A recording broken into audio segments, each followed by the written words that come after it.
Hello again. This is now part 5 of our series of lectures on the topic Communicating Your Employment Opportunities. If you have not yet subscribed to this channel, please subscribe and kindly hit the notification button. Okay? You are supposed to perform all exercises and answer all the questions being posed, and you write your answers in the comments below. Okay? So let's proceed to the last topic. We'll talk about measuring effectiveness of a recruitment campaign and challenges in recruitment. How do you measure the effectiveness of a particular campaign or advertisement recruiting employees? You can gauge them through the following parameters. Number 1, the volume of qualified applicants.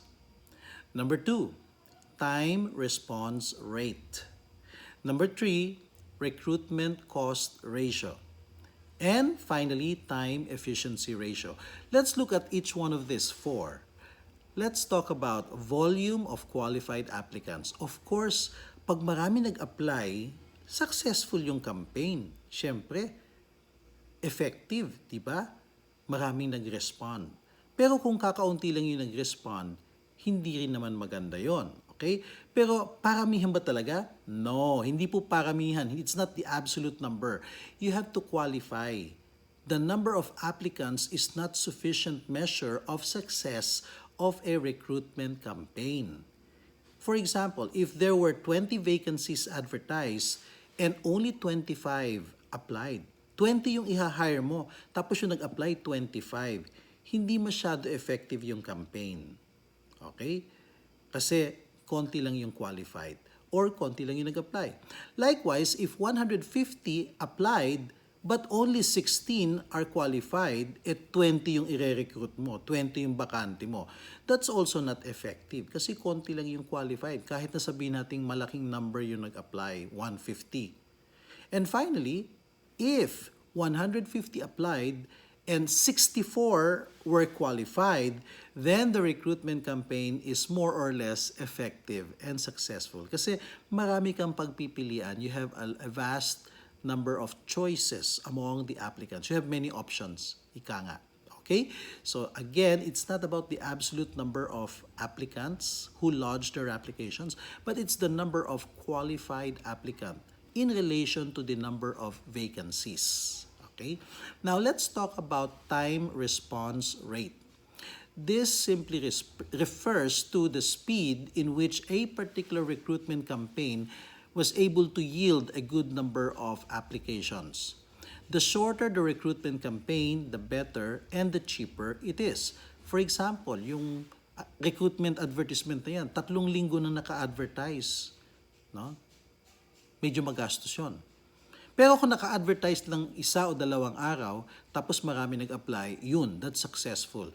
So the time response rate is very important. The shorter the recruitment campaign, the better. Okay? The campaign that lasts 4 weeks is less effective than one that lasts only for 2 weeks. Okay?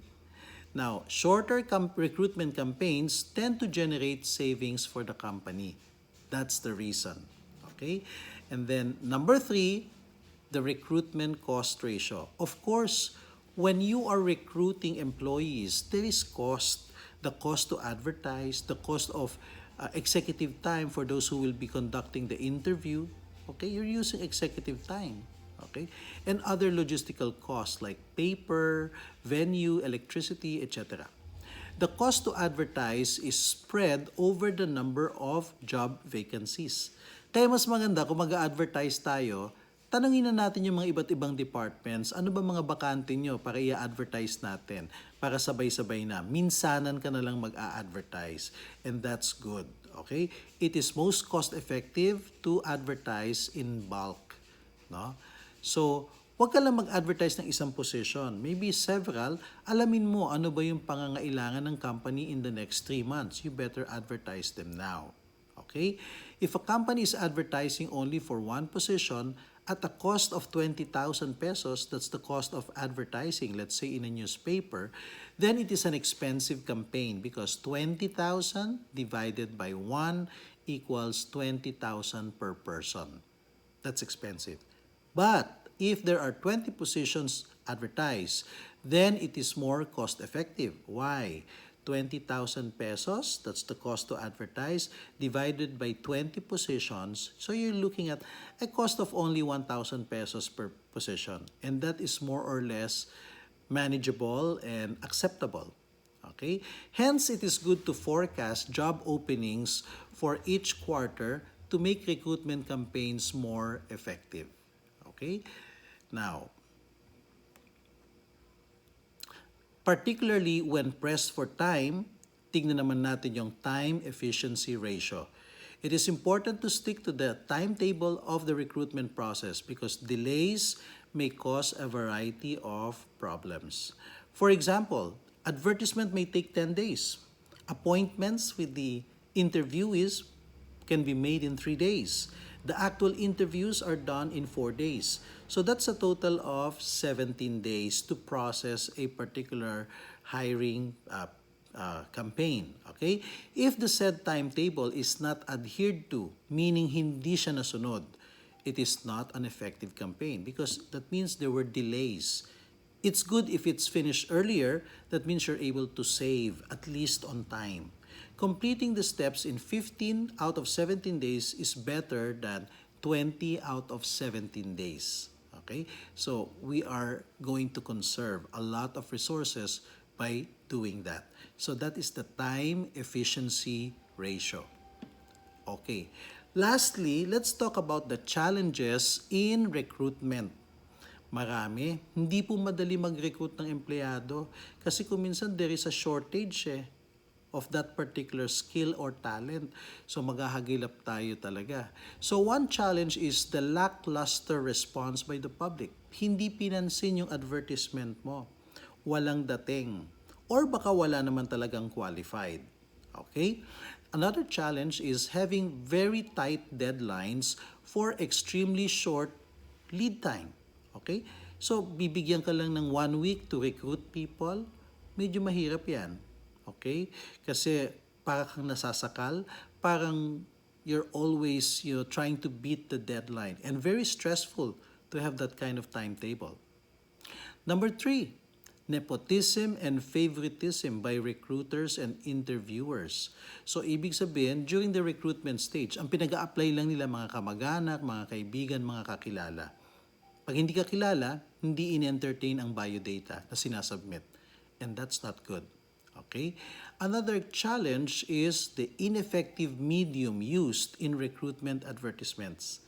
So, ano ba pinakamagandang medium? Video, poster, word of mouth, okay? So, it depends, okay? So, it's very important that when we are recruiting employees, we use the right medium, okay? Now, another challenge is the high cost of advertising and very limited budget. They go hand in hand, okay? So, you're looking at advertisers charging an arm and a leg. But you see, there is a cheaper way to advertise. Social media. It's free. Ang tawag nila doon ay crowdsourcing. If you want help from fellow netizens or your FB friends. So, pwede kang humingi ng tulong. Ang tawag doon ay crowdsourcing. Okay? It's a technical term used also by HR. Now, another problem in recruitment is the overwhelming shortage of qualified applicants. So, maybe karamihan ng mga qualified applicants nag-abroad na, hindi na nakatiis. So, anong natira sa bansa? Wala. Okay? So, naghahanap tayo ng matino, wala tayong makita. There is a major shortage of that kind of talent or skill. Another challenge would be the delays in the release of advertisement. Gusto mo mag-advertise sa Monday, pero Wednesday na-release yung ad. So, it's kind of messed up, no? Yung schedule. Another challenge in recruitment is competitor organizations having better recruitment ads. Yung kalaban mong company, mas maganda yung ads nila, mas attractive. Okay? So, doon mag-a-apply ang mga tao, hindi sa'yo. Hindi ka napapansin. Another challenge is that competitor organizations are recruiting more aggressively. So naunahan ka na nun. Okay? That becomes a challenge. And finally, one challenge in recruitment is that many applicants are not serious with their application. Namimigay ng mga biodata nila, pero pagdating ng interview, hindi interesado, hindi na ipagpapatuloy yung kanilang application. So again, parang naglolokohan lang, di ba? So maraming aplikante ang ganyan. They're not serious. They're fickle-minded. Okay? So those are the challenges in recruitment. That now concludes our lecture. So, by the way, we have a take-home quiz. This is now take-home quiz number 3. The title is Protecting Tourists. So, I suggest you read the case study in the PowerPoint that I have given in our chat group, and then you answer the questions in an essay format. Okay, which you will submit to my email address, okay, at a particular deadline. I think the deadline is March 14 or March 15, okay? So fulfill that and you'll be all right.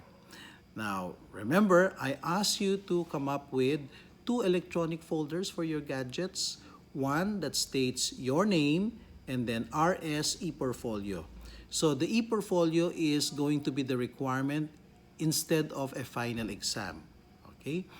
Now, the second electronic folder you have to produce is the Recruitment and Selection electronic folder.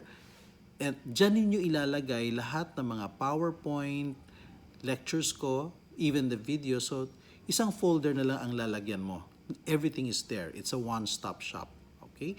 So, for your ePortfolio, task number 2, your task is to develop a job specification for a particular position. So I already assigned the different position titles to you. For example, makeup artist. So produce a job specification for a makeup artist. Okay? So one-pager lang siya. I have already given you the format. Okay? So kindly refer to the format. Okay?